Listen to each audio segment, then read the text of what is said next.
نحمدہ ونصلی علی رسولہ الکریم اما بعد بسم اللہ الرحمن الرحیم اللہم صلی علی محمد وعلی آل محمد وبارک وسلم رب اشرح لی صدری ویسر لی امری واحلل عقدۃ من لسانی یفقہوا قولی واجعل لی وزیرا من اہلی آمین یا رب العالمین۔ ناظرین کرام السلام علیکم ورحمۃ اللہ وبرکاتہ۔ تعلیمات نبوی صلی اللہ علیہ وآلہ وسلم سیریز میں خوش آمدید۔ الحمدللہ نبی اکرم صلی اللہ علیہ وسلم کے مبارک ارشادات کی روشنی میں زندگی کے مختلف گوشوں کے لیے رہنمائی حاصل کرنے کی کوشش کر رہے ہیں، اور اللہ سے دعا ہے کہ اللہ تعالی ہمیں سیکھنے کی، سمجھنے کی اور عمل کرنے کی بھی توفیق عطا فرمائے۔ آج جن موضوعات پر گفتگو ہوگی وہ ہماری معاش سے متعلق ہیں۔ کمانا، خرچ کرنا، اس کے حوالے سے بھی بات ہوگی۔ مال حلال، اس کی کیا اہمیت اور فضیلت ہے، اور مال حرام، اس کی کیا نحوست ہے۔ قرض کا معاملہ کس قدر سنگین اور ہولناک ہے، اور سود کا معاملہ کس قدر بڑا ہولناک جرم ہے۔ ان حوالوں سے آج کی نشست میں انشاءاللہ تعالی چند ارشادات نبوی صلی اللہ علیہ وسلم کا ہم مطالعہ کریں گے۔ سب سے پہلے یہ مالی معاملات یعنی کمانا اور خرچ کرنا، اس کی کیا اہمیت ہے، ایک حدیث کا مطالعہ کرتے ہیں جو کہ جامع ترمذی میں آئی ہے، اور یہاں 5 سوالات کا ذکر ہے جو میری اور آپ کی زندگی کے اہم ترین سوالات ہیں، یا آپ کی اور میری زندگی سے متعلق اہم ترین سوالات ہیں جو قیامت کے دن لازماً ہم سے پوچھے جائیں گے۔ آئیے اس روایت کا مطالعہ کرتے ہیں۔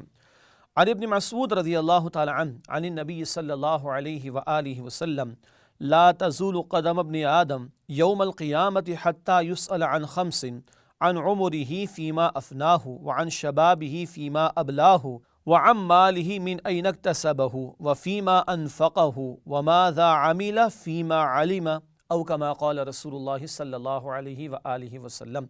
جامع ترمذی کی روایت ہے، اس میں 5 سوالات کا ذکر آ رہا ہے۔ آئیے اس روایت کا ترجمہ کرتے ہیں۔ حضرت عبداللہ بن مسعود رضی اللہ تعالی عنہ سے روایت ہے، وہ رسول اللہ صلی اللہ علیہ وسلم سے روایت کرتے ہیں کہ آپ صلی اللہ علیہ وآلہ وسلم نے ارشاد فرمایا کہ قیامت کے دن جب حساب کتاب کے لیے بارگاہ خداوندی میں پیشی ہوگی تو آدمی کے پاؤں اپنی جگہ سے سرک نہ سکیں گے جب تک اس سے 5 چیزوں کے بارے میں پوچھ گچھ نہ کر لی جائے۔ ایک، اس کی پوری زندگی کے بارے میں کن کاموں اور مشغلوں میں اس کو ختم کیا، اور دوسرے، خصوصیت سے اس کی جوانی کے بارے میں کہ کن مشغلوں میں بوسیدہ اور پرانا کیا، اور تیسرے اور چوتھے، مال و دولت کے بارے میں کہ کہاں سے اور کن طریقوں اور راستوں سے اس کو حاصل کیا تھا، اور کن کاموں اور کن راہوں میں اس کو صرف کیا، اور 5واں سوال یہ ہوگا کہ جو کچھ معلوم تھا اس پر کتنا عمل کیا۔ یہ روایت ہے جامع ترمذی کی، اور اللہ کے نبی مکرم صلی اللہ تعالی علیہ وآلہ وسلم ہمیں بتا رہے ہیں کہ بندے کے قدم قیامت کے دن اس کی جگہ سے نہیں ہٹ سکیں گے جب تک کہ وہ ان 5 سوالات کے جوابات پیش نہ کریں۔ ناظرین کرام، پہلی بات تو یہ کہ یہ سوالات مجھے اور آپ کو یاد کتنا ہے، اور ان کے بارے میں آپ کا میرا یقین کتنا ہے، اور ان کے حوالے سے میری اور آپ کی فکر کتنی ہے، اور ان کے تعلق سے آپ کی اور میری تیاری کتنی ہے۔ یہ وہ سوالات ہیں، یہ مستقبل کی وہ نیوز ہے جو اللہ نے بریک کر دی ہے، اور یہ آپ کی میری زندگی سے متعلق اہم ترین سوالات ہیں۔ زندگی کہاں گزاری، جوانی کہاں کھپائی، مال کہاں سے کمایا، اور مال کہاں خرچ کیا، اور جو علم حاصل کیا اس پر کتنا عمل کیا۔ یہ زندگی امانت ہے ہمارے پاس اللہ کی، یہ جان اللہ کی امانت ہے ہمارے پاس، اور خاص طور پر زندگی کا پیک یعنی کلائمیکس اور نقطہ عروج وہ جوانی کا دور ہوتا ہے، جب ساری صلاحیتیں اپنے نقطہ عروج پر ہوا کرتی ہیں۔ یہ طاقت جب انسان کے وجود میں ہوتی ہے، یہ صلاحیتیں جب اپنی کلائمیکس اور نقطہ عروج پر ہوتی ہیں، کہاں لگائے تھے ان صلاحیتوں کو؟ تیسرا اور چوتھا سوال، مال کے بارے میں کہاں سے کمایا، کہاں خرچ کیا، اس پر ابھی ہم بات کریں گے انشاءاللہ۔ اور 5واں اور آخری سوال، جو علم حاصل کیا اس پر کتنا عمل کیا۔ دین کی بنیادی باتیں ہم مسلمانوں کے علم میں ہیں۔ اس سیریز میں بھی نبی اکرم صلی اللہ علیہ وسلم کے مبارک ارشادات کو جو ہم سمجھ رہے ہیں، تو اکثر باتیں وہ ہیں جو کبھی ہم نے بچپن میں اسکول میں سمجھی تھی، ہم جو بڑے ان کے بارے میں بات ہو رہی، اپنی اسلامک اسٹڈیز کی کلاسز میں ہم نے ان کو سمجھا تھا، کبھی ہم جمعے کے خطبات میں ان کو سن لیتے ہیں، کبھی مقدس ایام اور مہینے آتے ان میں بیان ہو جاتا ہے تو کچھ باتیں ہمارے کانوں میں پڑ جاتی ہیں۔ بنیادی باتیں تو ہمارے علم میں ہیں، مگر بات یہ بھی پوچھی جائے گی کہ جو علم حاصل کیا اس پر کتنا عمل کیا۔ اللہ تعالیٰ ان تمام سوالات کی مجھے اور آپ کو تیاری کی توفیق عطا فرمائے۔ تیسرا اور چوتھا سوال، مال کہاں سے کمایا اور مال کہاں خرچ کیا۔ ہم آزاد نہیں. یہ جو لبرل کے نعرے اور لبرلزم کے نعرے اور آزادی کے نعرے لگوائے جاتے ہیں، یہ نعرے اسلام کے مزاج سے مطابقت نہیں رکھتے. ہاں اگر کوئی کہے نفس کی غلامی سے آزادی، شیطان کی پرستش سے آزادی، اللہ کے باغیوں کے فلسفوں سے آزادی، اللہ کی مخالفت اور رسول علیہ السلام کی مخالفت کرنے والوں کے چنگل سے آزادی، تو یہ آزادی تو مطلوب ہے. وہ ایک سجدہ جسے تو گراں سمجھتا ہے 1000 سجدوں سے دیتا ہے آدمی کو نجات. وہ بات تو ٹھیک ہے، لیکن یہ بات کوئی نہیں کرتا. اب تو سب آزاد ہونا چاہتے ہیں. لباس سے آزادی، ایسے ہی ہے نا؟ اور اللہ اور اللہ کے رسول علیہ السلام کے احکامات کی پابندی سے آزادی، دین کی پابندی سے آزادی، یہ تو چاہ رہے آج. اس کو کوئی لبرلزم کہتا ہے یا اس حوالے سے اپنے آپ کو لبرل کہلانے کی کوشش کرتا ہے، تو ہم 100 مرتبہ ایسے لبرلزم پر اور ایسے لبرل ہونے والوں کے اس طرز عمل پر لعنت بھیجتے ہیں. اس کا ہمارے دین سے کوئی تعلق نہیں. اللہ کے نبی علیہ السلام نے یہ بھی فرمایا صحیح مسلم کی روایت میں، الدنیا سجن المؤمن و جنت الکافر. دنیا مومن کے لیے قید خانہ ہے اور کافر کے لیے جنت ہے. قید خانے میں قیدی پابند ہوتا ہے اوقات کے اعتبار سے بھی، کاموں کے اعتبار سے بھی. اس دنیا میں یہ قید خانہ ہے مومن کے لیے. قید خانے میں کسی کا دل نہیں چاہتا رکنے کا، وہ چاہتا ہے کہ باہر ہوں اپنے گھر کو پہنچوں. تو مومن بھی چاہتا ہے کہ میں بھی بس اللہ کی طرف لوٹ جاؤں اور اپنے اصل ٹھکانے جنت میں پہنچوں جو کہ اصل گھر ہے. لیکن یہاں جب ہے تو پابند ہے اللہ اور اس کے رسول علیہ السلام کے احکامات کا. ہاں کافر کے لیے دنیا جنت ہے، جو چاہے کرے، حرام کمائے حلال کمائے، جائز کھائے ناجائز کھائے، حلال کھائے حرام کھائے، ساری آزادی ہے. لیکن آج جو آزاد رہنا چاہتا ہے وہ کل جہنم کی بیڑیوں کے اندر قید میں ہوگا. اللہ جہنم کے عذاب سے ہم سب کی حفاظت فرمائے. تو ہم پابند ہیں کمانے میں بھی اور ہم پابند ہیں خرچ کرنے میں بھی. حلال کما سکتے ہیں اور جائز میں جہاں اللہ اور اللہ کے رسول علیہ السلام نے روکا نہ ہو وہاں خرچ کر سکتے ہیں. یہ نہیں کہ رشوت کا مال بھی گھر میں آ رہا ہے، سود کا مال بھی گھر میں آ رہا ہے، اور بے حیائی فحاشی کو فروغ دے کر بھی مال گھر میں آ رہا ہے، لوگوں کا گلا کاٹ کر بھی مال گھر میں آ رہا ہے، بھتے لے کر اور لوگوں کی جائیدادوں پر قبضہ کر کر، لوگوں کے پلاٹوں پر قبضہ کر کر، لینڈ مافیا کا حصہ بن کر پیسہ گھروں میں آ رہا ہے. اس کی گنجائش نہیں نکلتی. اللہ تلل ہو رہے، شادی بیاہ کی ہندوانہ رسومات پر بھی پیسہ لگایا جا رہا ہے، میت کی بدعات پر بھی پیسہ لگایا جا رہا ہے، اور اپنی ناک کو اونچا رکھنے کے لیے فضول خرچے بڑھائے چلے جا رہے ہیں، اور غیروں کی تہذیب کے تحت جو رسومات منعقد کی جاتی ہیں ان کا اہتمام کیا جا رہا ہے. جو چاہو سو خرچ کر دو، اٹس مائی سٹائل جو لوگ کہتے ہیں، ہے نا، جیو جس طرح چاہو جیو. یہ جو انداز ہے ہمارا، ہماری مرضی ہماری آزادی، نہیں، یہ کافرانہ طرز عمل ہے. یہ مسلمان کی شان نہیں کہ وہ اپنے آپ کو آزاد سمجھے. مسلم تو کہتے اس کو جو پابند ہو، جو جھک جائے. تو یاد رکھیے، تیسرا سوال ہے مال کہاں سے کمایا، اور چوتھا سوال ہے مال کہاں خرچ کیا. کمانے میں بھی پابند، اللہ اور اللہ کے رسول علیہ السلام کی متعین کردہ حدود کے اندر رہ کر کما سکتے ہیں، اور خرچ کرنے میں بھی پابند کہ جہاں چاہا پیسہ اڑا دیا، نہیں، کل اس کا جواب دینا ہے. تو کمائی کہاں سے ہوئی، ریونیو کہاں سے جنریٹ ہوا، انکم کی سورسز کیا تھیں، آمدن کہاں سے ہوئی، اس کے بارے میں بھی سوال ہوگا. خرچ کہاں ہوا، پیسہ کہاں لگا، کن کن مدوں میں خرچ ہوا، کس کس جگہ خرچ ہوا، اس کے بارے میں بھی سوال ہوگا. اللہ اکبر کبیرہ. یہ ہیں 5 سوالات. زندگی کہاں لگائی، جوانی کہاں کھپائی، مال کہاں سے کمایا، مال کہاں خرچ کیا، اور جو علم حاصل کیا اس پر کتنا عمل کیا. جب تک بندہ ان 5 سوالات کے جوابات نہیں دے دے گا، اس کے قدم اس کی جگہ سے ہٹ نہیں سکیں گے. ناظرین کرام، کمانے کے حوالے سے بات کو آگے بڑھاتے ہیں، اور رزق حلال اس کی کیا قدر و قیمت اور اہمیت ہے، اس حوالے سے آئیے 2 احادیث کا مطالعہ کرتے ہیں. ایک وقفے سے پہلے اور ایک حدیث انشاءاللہ وقفے کے بعد آپ کے سامنے پیش کی جائے گی. پہلی حدیث جو آپ کے سامنے رکھنا چاہوں گا، یہ بیہقی شریف کی روایت ہے. آئیے اس کا مطالعہ کرتے ہیں.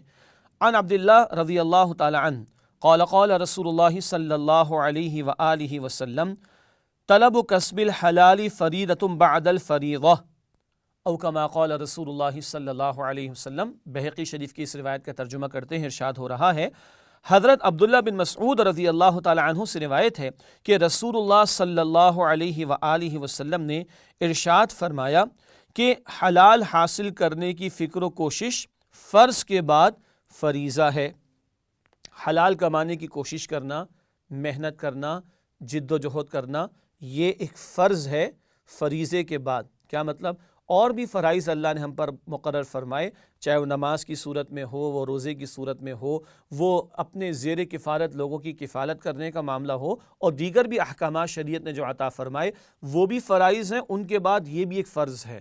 عام طور پر کچھ لوگ کہتے ہیں ہم بڑا نیکی کا کام کر رہے ہیں، رزق حلال کما رہے ہیں، بہت اچھی بات ہے، اور لیکن نمازوں کو ضائع کر رہے ہیں، زکوٰۃ میں ڈنڈی مار رہے ہیں، روزے میں ڈنڈی مار رہے ہیں، حج میں ڈنڈی مار رہے ہیں، اور وراثت کے معاملات میں ڈنڈی مار رہے ہیں، دیگر فرائض میں کوتاہی کر رہے ہیں۔ یہ رویہ غلط ہے۔ یہاں بتایا جا رہا ہے رزق حلال کمانے کی کوشش کرنا ایک فرض ہے، لیکن فرائض کے بعد۔ یہ بھی ایک فرض ہے مگر فرائض کے بعد، یہ نہیں کہ نماز کا وقت آیا تو میں دکان پر بیٹھا ہوں، میں تو رزق حلال کما رہا ہوں، نماز ضائع ہو رہی، زکوٰۃ کا موقع ہے تو اس میں ڈنڈی ماری جا رہی، نہیں، دیگر فرائض ہیں وہ پہلے ہیں، اور یہ بھی ایک فریضہ ہے۔ اور اسی طرح ہم مسلمان نبی اکرم صلی اللہ علیہ وسلم کے امتی ہیں، اب اللہ کے دین کی دعوت کا فریضہ ادا کرنا، اللہ کے دین کے قائم کرنے کی جد و جہد کا فریضہ ادا کرنا، یہ فرائض بھی ہمارے ذمے ہیں۔ آج ہم اپنی معاش کے اندر ہی فقط لگ کر اگر اللہ کے دین کی دعوت کے فریضے کو، اللہ کے دین کے نفاذ کی جد و جہد کے فریضے کو اور دیگر فرائض کو اگر بھلا بیٹھے ہیں تو یہ رویہ درست نہیں ہے۔ رزق حلال کمانا ایک فریضہ ہے مگر دیگر فرائض کے بعد ایک فریضہ ہے۔ ناظرین کرام، یہ گفتگو انشاءاللہ جاری رکھیں گے۔ ایک وقفہ آپ کے ہمارے درمیان آیا چاہتا ہے، انشاءاللہ آپ سے ملاقات ہوتی ہے اس وقفے کے بعد۔ السلام علیکم ورحمۃ اللہ وبرکاتہ۔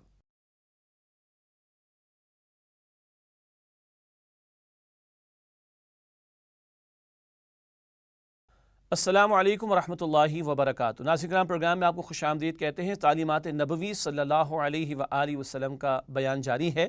وقفے سے پہلے ہم نے 5 سوالات پر بھی گفتگو کی، جن میں ایک سوال یہ بھی ہے کہ مال کہاں سے کمایا، اور اسی کے تسلسل میں اب بات ہو رہی ہے، اور وقفے سے پہلے ایک اور حدیث پیش کی گئی کہ رزق حلال کمانے کی محنت کرنا، جد و جہد کرنا، یہ بھی ایک فریضہ ہے، اوبلیگیشن ہے، تاہم دیگر فرائض کے بعد، مگر یہ بھی ایک اوبلیگیشن ہے۔ چنانچہ یہ وجہ ہے کہ اسٹیٹ بینک آف پاکستان جو نوٹ شائع کرتا ہے اس پر بھی اب بھی لکھا ہوتا ہے حصول رزق حلال عین عبادت ہے، بس یہ کہ پہلے اس نوٹ کا سائز بڑا تھا اور بابائے قوم کی تصویر کے ساتھ ہی لکھا ہوتا تھا حصول رزق حلال عین عبادت ہے۔ اب وہ نوٹ کا سائز بھی چھوٹا ہو گیا ہے اور اس کے بیک سائڈ پر ایک سرکل کے اندر لکھا ہوا ہے حصول رزق حلال عین عبادت ہے۔ یہ تو ہمیں گھومنا پڑے گا، یہ نوٹ کو گھمانا پڑے گا۔ لگتا ہے کہ ان کی نگاہوں میں بھی ویلیو کم ہو چکی ہے، حالانکہ اللہ کے رسول علیہ السلام کی نگاہوں میں اس کی قیمت بہت زیادہ، قدر و قیمت بہت زیادہ ہے کہ رزق حلال کمانا دیگر فرائض کے بعد ایک فرض ہے۔ ایک اور حدیث کا مطالعہ پیش خدمت ہے، اور یہ روایت بخاری شریف میں آئی ہے، آئیے اس کا مطالعہ کریں۔ عن المقدام قال قال رسول اللہ صلی اللہ علیہ وسلم ما اکل احد طعاما قط خیرا من ان یأکل من عمل یدیہ وان نبی اللہ داؤد علیہ السلام کان یأکل من عمل یدیہ او کما قال رسول اللہ صلی اللہ علیہ وسلم۔ حضرت مقدام رضی اللہ تعالی عنہ سے روایت ہے کہ رسول اللہ صلی اللہ علیہ وسلم نے ارشاد فرمایا کہ کسی نے بھی کوئی کھانا اس سے بہتر نہیں کھایا کہ اپنے ہاتھوں کی محنت سے کما کے کھائے، اور اللہ کے پیغمبر داؤد علیہ السلام اپنے ہاتھوں سے کام کر کے کھاتے تھے۔ یہ صحیح بخاری کی روایت ہے۔ بہترین لقمہ کیا ہے؟ جو بندہ اپنے ہاتھ سے کمائے، مراد محنت کرے گا، جد و جہد کرے گا اور اسٹرگل کرے گا، حلال کمائے گا۔ بہترین لقمہ جو بندہ کھاتا ہے وہ ہے جو وہ خود کماتا ہے حلال طریقے پر اور کھاتا ہے، اور اللہ کے پیغمبر داؤد علیہ السلام اپنے ہاتھوں سے کام کر کے کھاتے تھے۔ اللہ کے پیغمبروں نے بھی محنت کی ہے، اسٹرگل کی ہے، جد و جہد کی ہے اور رزق کمانے کے لیے محنت کی ہے، تو یہ رزق کمانا حلال طریقے پر یہ بھی ایک فریضہ ہے، پیغمبروں کی سنت ہے۔ اور یہ روایت بتا رہی ہے کہ بہترین لقمہ جو آدمی کھاتا ہے وہ کون سا ہے بھلا؟ جو اپنی محنت سے اس نے کمایا ہو، حلال طریقے پر محنت کی ہو، اسٹرگل کی ہو، جد و جہد کی ہو، اور پھر جو اس نے مال کمایا ہے اور وہ اس کو کھا رہا ہے لقمے کی صورت میں، یہ بہترین لقمہ ہے جو بندہ کھاتا ہے۔ یہ ناظرین کرام فضیلت ہے ہمارے دین میں رزق حلال کمانے کی، اور بہرحال انسان پر اس کے ماں باپ کے حوالے سے، بیوی بچوں کے حوالے سے کفالت کی ذمہ داری ہے، تو جب بندہ ان کی کفالت کرتا ہے، حلال کما کر ان کی کفالت کرتا ہے، ان کی ضروریات اور حاجات کو پورا کرتا ہے، اس پر بھی اجر ملتا ہے۔ جامع ترمذی کی ایک روایت میں ذکر آتا ہے وہ لقمہ جو تم اپنے ماں باپ کو کھلاتے ہو، وہ لقمہ جو تم اپنی بیوی اور بچوں کو کھلاتے ہو، وہ لقمہ جو تم اس لیے تم خود کھاتے ہو حلال طریقے پر، تو اور وہ مال جو تم اس لیے کماتے ہو کہ دوسروں کے سامنے ہاتھ نہ پھیلانا پڑے، ماں باپ کو کھلاتے ہو، بیوی بچوں کو کھلاتے ہو، خود کھاتے ہو اور مال جو اس لیے کماتے ہو کہ دوسروں کے سامنے ہاتھ نہ پھیلانا پڑے، یہ بھی صدقہ ہے۔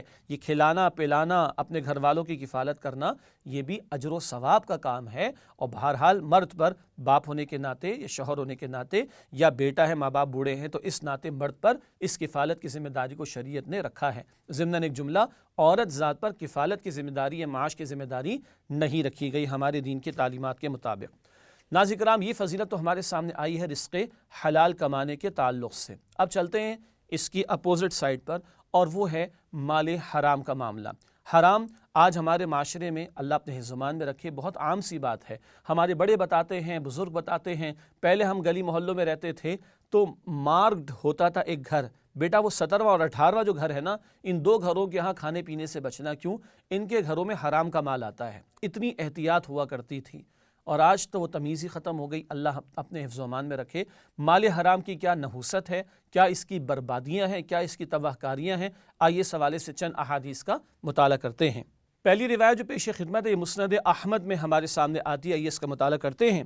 عن ابن عمر رضی اللہ تعالی عنہ قال من اشترى ثوبا ب10 دراهم وفيه درهم حرام لم يقبل الله له صلاة ما دام عليه ثم أدخل إصبعيه في أذنيه قال صمت إن لم يكن النبي صلى الله عليه وسلم سمعته يقوله او كما قال رسول اللہ علیہ الصلاۃ والسلام۔ مسند احمد کی روایت ہے، بہقی شریف میں بھی، آئیے اس کا ترجمہ کرتے ہیں۔ ارشاد ہوا، حضرت عبداللہ بن عمر رضی اللہ تعالی عنہ سے روایت ہے، انہوں نے بیان فرمایا کہ جس شخص نے 10 درہم میں کوئی کپڑا خریدا اور ان میں 1 درہم بھی حرام کا تھا، تو جب تک وہ کپڑا اس کے جسم پر رہے گا اس کی کوئی نماز اللہ تعالیٰ کے ہاں قبول نہ ہوگی۔ یہ بیان کر کے حضرت ابن عمر نے اپنی 2 انگلیاں اپنے دونوں کانوں میں دے لیں اور بولے، بہرے ہو جائیں میرے یہ دونوں کان اگر میں نے رسول اللہ صلی اللہ علیہ وسلم کو یہ بات فرماتے نہ سنا ہو، یعنی میں نے جو کہا یہ میں نے خود رسول اللہ صلی اللہ علیہ وسلم سے اپنے کانوں سے سنا ہے۔ اللہ اکبر۔ ایک لباس کسی نے لیا 10 درہم کا، 1 درہم بھی اس میں حرام کا ہے، جب تک وہ لباس پہنا رہے گا اس کی کوئی نماز قبول نہیں ہوگی۔ یہ اللہ کے رسول نے فرمایا صلی اللہ علیہ وسلم، اور حضرت عبداللہ بن عمر رضی اللہ تعالیٰ عنہ اس کو نقل فرما رہے ہیں۔ اندازہ کیجئے مال حرام کی نحوست۔ نماز میں رکوع کیا، سجدہ کیا، اللہ کے سامنے جھکا، نہیں قبول ہوگی اگر 10 درہم میں سے 1 درہم بھی حرام کا ہے۔ اللہ میری، آپ کی، ہم سب کی مال حرام کی ہر شکل سے حفاظت فرمائے۔ ایک اور حدیث پیش خدمت ہے، اور یہ روایت مسند احمد میں، سنن دارمی میں اور بہقی شریف میں بھی آئی ہے۔ آئیے اس کا مطالعہ کرتے ہیں۔ عن جابر رضی اللہ تعالی عنہ قال قال رسول اللہ صلی اللہ علیہ وسلم لا يدخل الجنة لحم نبت من السحت وكل لحم نبت من السحت كانت النار أولى به او كما قال رسول اللہ صلی اللہ علیہ وآلہ وسلم۔ ناظرین کرام، یہ روایت ہے سنن دارمی میں، مسند احمد میں، بہقی شریف میں۔ آئیے اس کا ترجمہ سمجھتے ہیں۔ ارشاد ہوا، حضرت جابر رضی اللہ تعالی عنہ سے روایت ہے کہ رسول اللہ صلی اللہ علیہ وسلم نے فرمایا کہ وہ گوشت اور وہ جسم جنت میں نہ جا سکے گا جس کی نشو نما حرام مال سے ہوئی ہو، اور ہر ایسا گوشت اور جسم جو حرام مال سے پلا بڑا ہے دوزخ اس کی زیادہ مستحق ہے۔ استغفر اللہ۔ مال حرام سے پرورش پایا گیا جسم، پلا بڑا جسم، وہ جنت کا مستحق نہیں بلکہ وہ جہنم کا حقدار ہے۔ استغفر اللہ۔ غور کر انسان اپنے آپ کو بھی مال حرام کی نحوست میں مبتلا کر کے جہنم کا نوالا بنائے، اپنے بیوی بچوں کو بھی، اپنے ماں باپ کو بھی، اگر وہ اس کے زیر کفالت ہو۔ اللہ نہ کرے، اللہ نہ کرے، اللہ نہ کرے۔ مال حرام جہنم میں لے جانے والا ہے۔ اس کی بہت ساری شکلیں ہیں، اشارہ کچھ ہوا تھا تھوڑی دیر پہلے، وہ سود کی شکل ہو، رشوت خوری کی شکل ہو، وہ 2 نمبر کا 1 نمبر کا بتا کر لوٹ مار کرنے کی بات ہو، ڈاکہ ہو، چوری ہو، پلاٹوں پر قبضہ ہو، زمینوں پر قبضہ ہو، جائیدادوں پر قبضہ ہو، وراثت کا مال ہڑپ کر جانا ہو، کوئی بھی شکل ہو سکتی ہے ناجائز حرام شکل۔ یہ سارے کام جو مال حرام کے ہیں، یہ سارے کے سارے اس سے پلنے والا جسم وہ جنت میں تو نہیں جا سکتا، وہ جہنم کا مستحق ہے۔ اللہ کے رسول فرما رہے ہیں صلی اللہ تعالی علیہ وآلہ وسلم۔ ناظرین کرام غور فرما لیجئے، بہرحال 4 دن کی زندگی ہے، بالآخر مرنا تو ہے، یہ وقتی تو گزر جاتی ہے، حرام خوروں کی بھی گزر گئی اور حلال پہ قناعت کرنے والوں کو بھی گزر گئی۔ مسئلہ ہے قبر کا، مسئلہ ہے کل آخرت کا، اور اللہ کے رسول علیہ الصلوۃ والسلام فرما رہے کہ وہ جسم جنت میں نہ جائے گا جو مال حرام سے پروان چڑھا ہو، اور جو ایسا جسم ہے جو حرام سے پروان چڑھا ہو، جہنم اس کی زیادہ مستحق ہے کہ ایسے جسم کو جہنم میں پھینکا جائے۔ استغفر اللہ۔ اللہم اجرنا من النار، اے اللہ ہم سب کو آگ کے عذاب سے محفوظ فرما۔ ناظرین کرام، یہ گفتگو انشاءاللہ ہم جاری رکھیں گے، تاہم ایک وقفہ آپ کے ہمارے درمیان آیا چاہتا ہے۔ آپ سے ملاقات کرتے ہیں اس وقفے کے بعد، امید ہے آپ ہمارے ساتھ رہیں گے۔ السلام علیکم ورحمۃ اللہ وبرکاتہ۔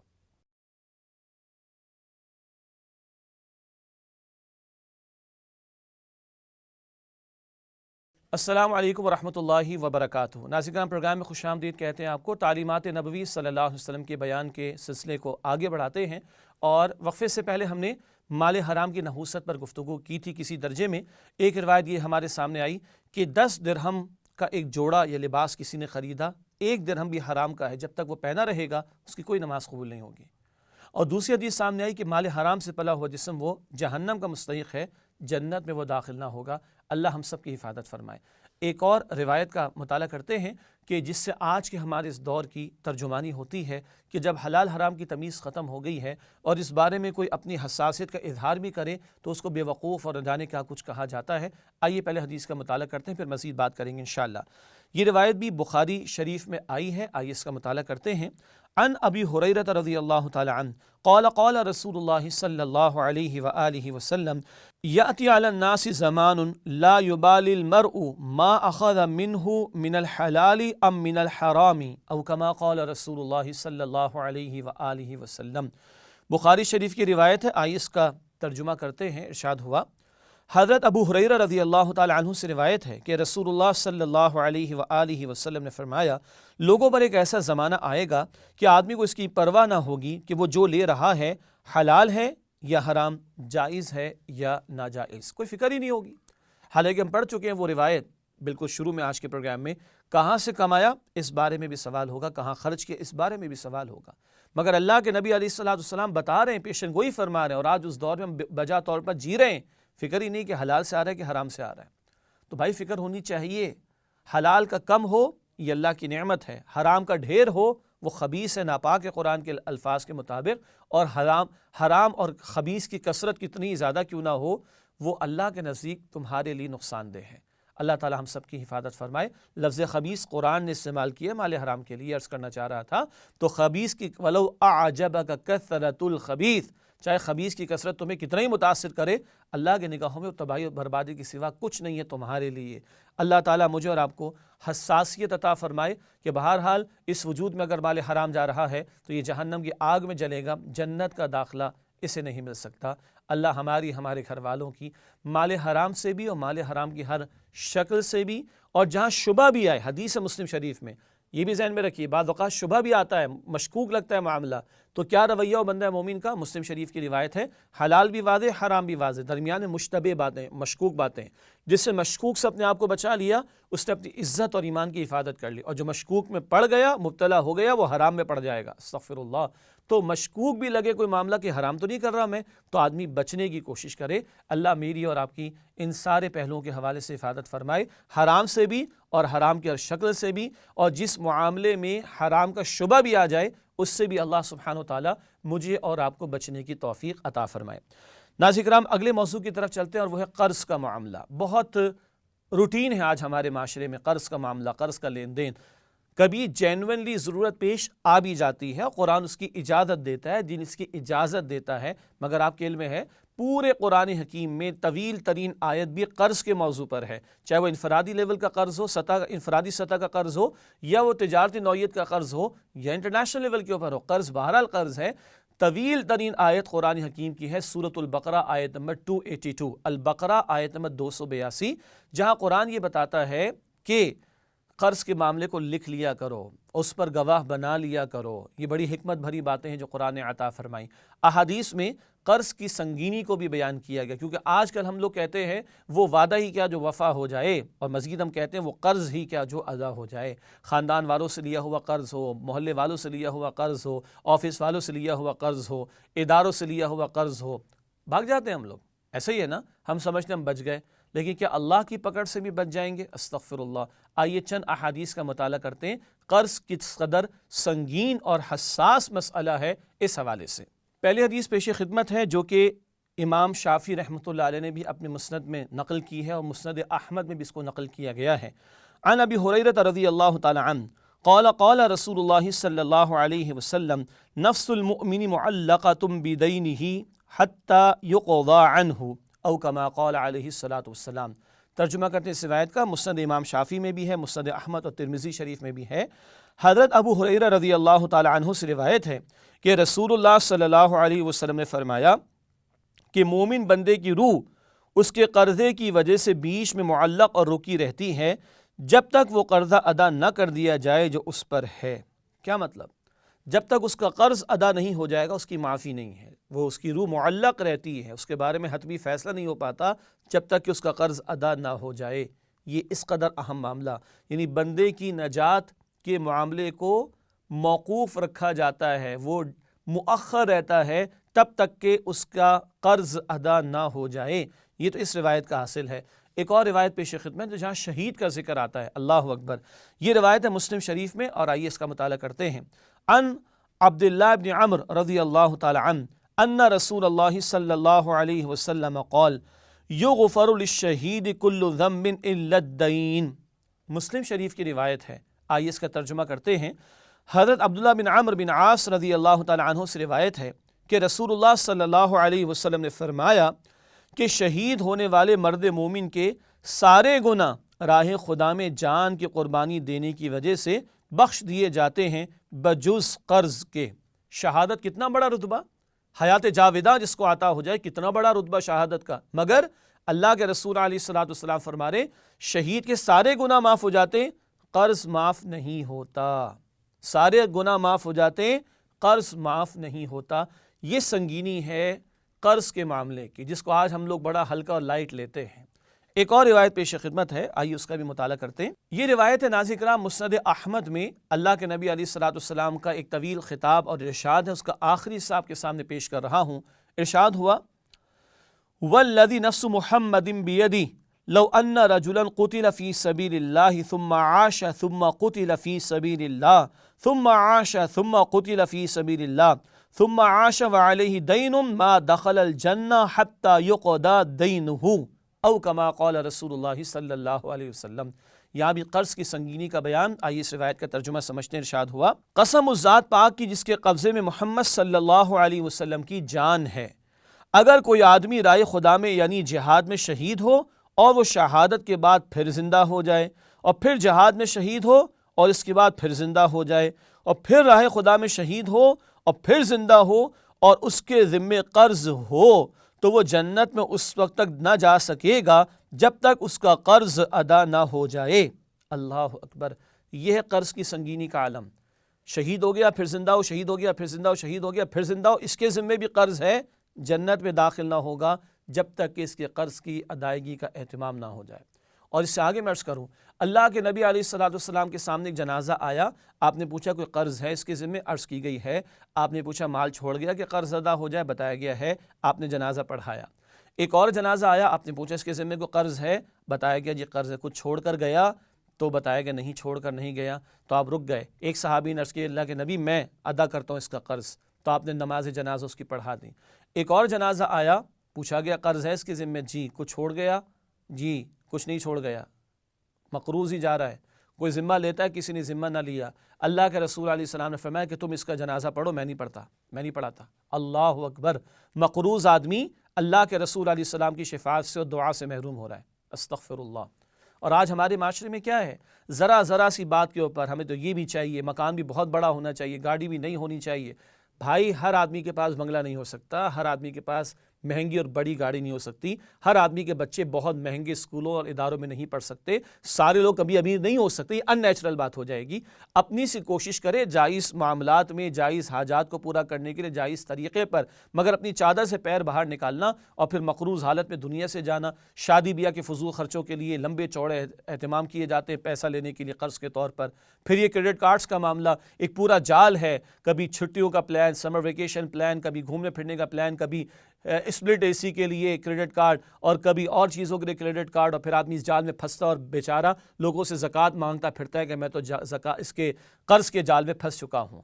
یہ جو ٹیمپٹیشنز آج ہمیں مالیاتی اداروں بینکوں کی طرف سے دیے جاتی، سب کیا ہے؟ انسان کو سبز باغ دکھا کر اس سود کے شکنجے میں اور قرض کے جال میں دبوچ کر اس کا خون بھی نچوڑ لینا اور دنیا سے جائے تو مقروض حالت میں جائے تو نبی علیہ السلام کی دعا سے بھی محروم ہو، شہید کے سارے گناہ معاف ہو جائیں، اس کا قرض معاف نہ ہو، یہ حالت اس قدر سنگین ہے، یہ معاملہ اس قدر سنگین اور حساس ہے، اور ہم کیا کہتے ہیں وہ قرض ہی کیا جو ادا ہو جائے۔ پھر بڑے بڑے لوگ جنہوں نے اپنی دکانیں بنا لی، اپنی فیکٹریز بنا لی، اپنے بنگلے بنا لیے اور پیسہ لے کے بھاگے ہوئے اداروں کا، جہاں قوم کے ڈپازٹ پڑے، جو سود پر ڈپازٹ لگا رکھے وہ تو حرام ہے، مگر ہم صرف یہ بات کر رہے ہیں کہ بینکوں کا پیسہ لے کے جو بھاگے ہوئے، پھر بڑے بڑے سیاستدان، بڑے بڑے ہمارے ملک کے حکمراں، پہلے انہوں نے قرضے لیے، اس کے بعد ڈیفالٹ کرتے ہیں، قوم کا بیڑا غرق کرتے ہیں۔ ان سب کو سوچنا چاہیے، فرد سے لے کے اوپر تک اجتماعی طور پر، یہ قرض کا انجام کیا ہوگا؟ یہ قرض کا انجام یہ ہے کہ معافی نہیں ہے، شہید کے گناہ معاف ہو جائیں گے مگر قرض معاف نہیں ہوگا، اور نبی کی شفاعت سے محروم ہے وہ شخص جو مقروض حالت میں دنیا سے جا رہا ہے اور اس کے قرض کی ادائیگی کا اہتمام نہ ہو۔ اس جال میں آج ہمیں بن دیا گیا ہے، اللہ تعالیٰ میری اور آپ کی اس نحوست سے بھی حفاظت فرمائے۔ ناظرین کرام، ایک وقفہ آپ کے ہمارے درمیان آیا چاہتا ہے، انشاءاللہ آپ سے ملاقات کرتے ہیں اس وقفے کے بعد، اور وقفے کے بعد سود یعنی ربا کے حوالے سے بات کریں گے۔ بہت حساس نوعیت کا معاملہ، بلکہ اعمال میں بدترین جرم سود میں ملوث ہونا ہے۔ وقفے کے بعد اس حوالے سے بات کریں گے انشاءاللہ۔ السلام علیکم ورحمۃ اللہ وبرکاتہ۔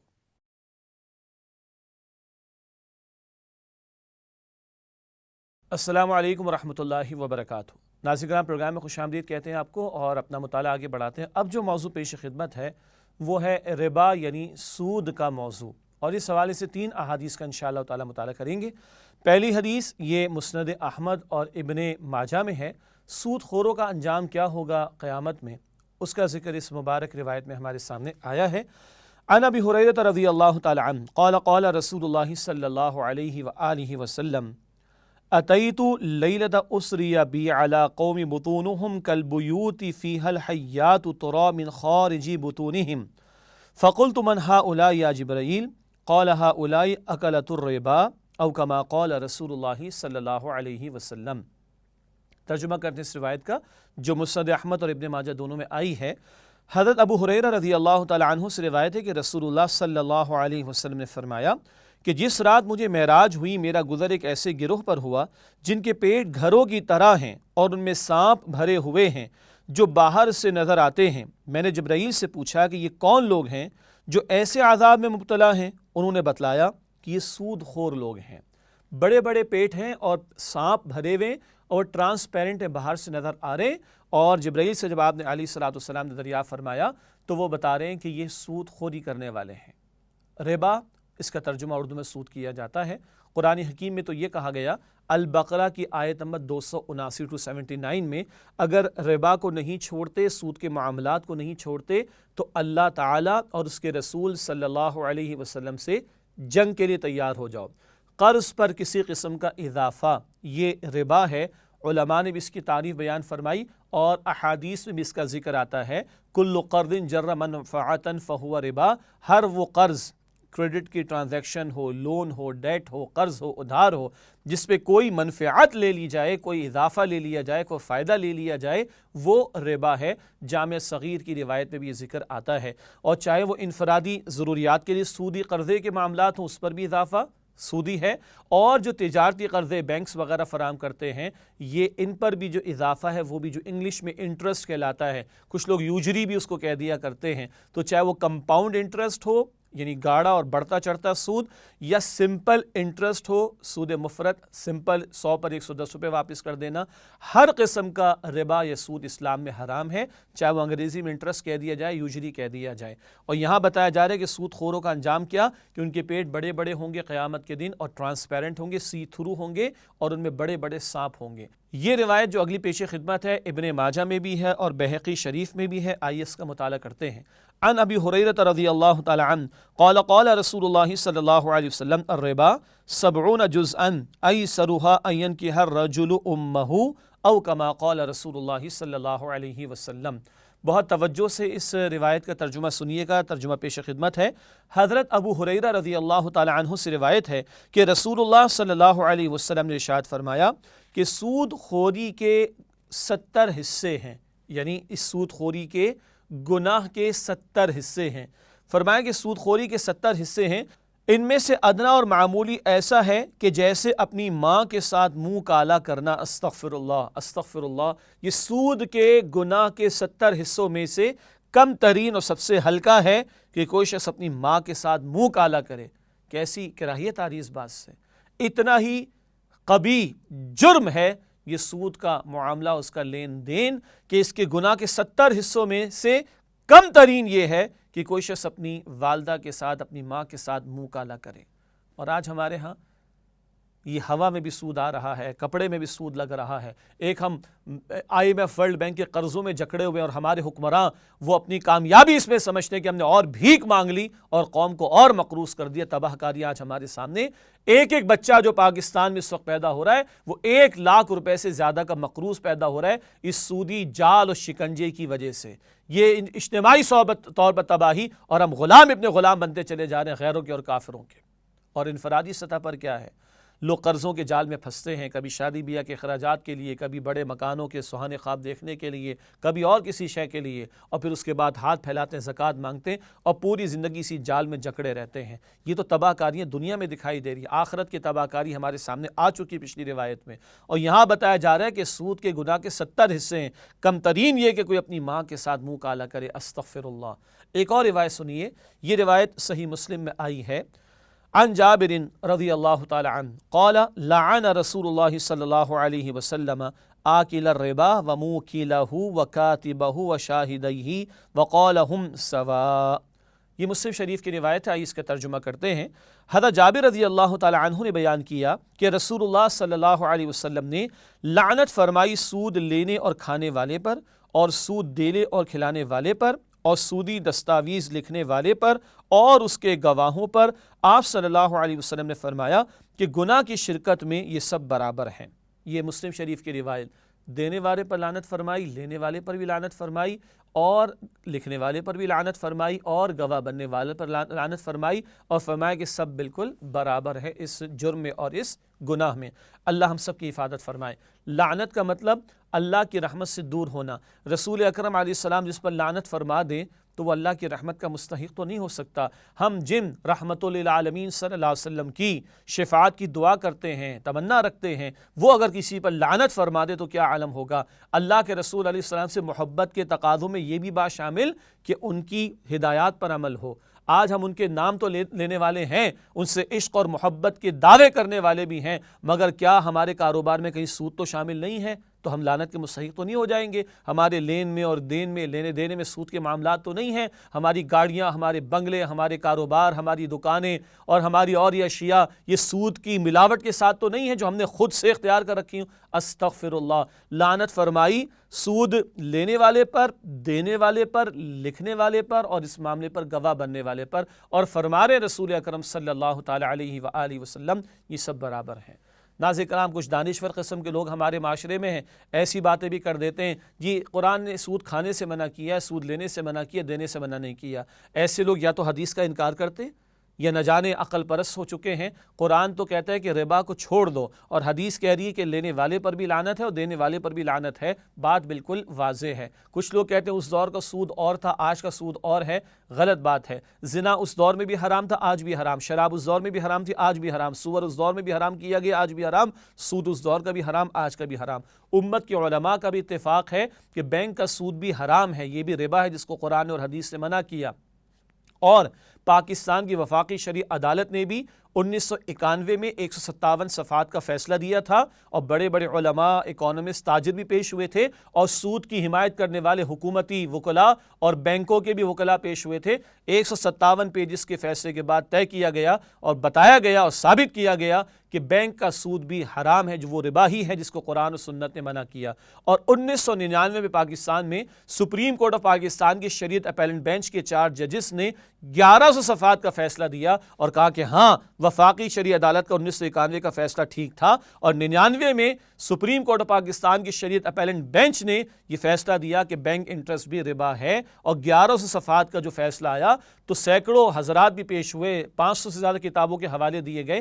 یہ بحث پاکستان میں مکمل ہو چکی۔ ہمارے حکمرانوں کو اللہ کا خوف کرنا چاہیے، جو کبھی مسجد نبوی میں تحیہ کر کے آتے ہیں اور کبھی اللہ کو گواہ بناتے ہیں کہ ہم شریعت کو نافذ کریں گے۔ اس وقت تیسری مرتبہ پاکستان پاکستان میں نواز شریف صاحب کو اگر اقتدار ملا ہے تو اللہ کا خوف کرو بھائی، اور 20 کروڑ کی جان چھڑواؤ اور اللہ کی زمین پر اللہ کی شریعت کو نافذ کرو۔ کیا اچھا ہو کہ تمہارے ہاتھوں بھائی یہ کام ہو جائے۔ جو آج کے حکمراں ہیں ہم تمہیں دعائیں دیں گے، ہمیں کرسی نہیں چاہیے، ہمیں اقتدار نہیں چاہیے، ہم کہتے ہیں اللہ کی زمین پر اللہ کا حکم نافذ ہونا چاہیے۔ قرآن کہتا ہے البقرہ میں سود کے معاملات کو نہیں چھوڑتے تو اللہ اور اللہ کے رسول سے جنگ کے لیے تیار ہو جاؤ، اور اللہ کے نبی علیہ السلام لین دین پر لعنت فرما رہے ہوں، اللہ کا خوف کرنا چاہیے۔ اللہ ہمارے حکمرانوں کو بھی توفیق دے کہ وہ سود کا خاتمہ کریں، جو کہ ان کی ذمہ داری پاکستان کے آئین میں طے شدہ بات ہے۔ آرٹیکل 38 کے اندر ایف کے اندر جا کر جو آرٹیکل سب آرٹیکل ہے، سب سیکشن ہے، اس میں طے شدہ بات ہے حکومت پاکستان کی ذمہ داری کہ اس ملک سے سود کے خاتمے کا اعلان بھی کرے اور اقدامات بھی کرے اور ختم کرے اس پاکستان سے سود کو۔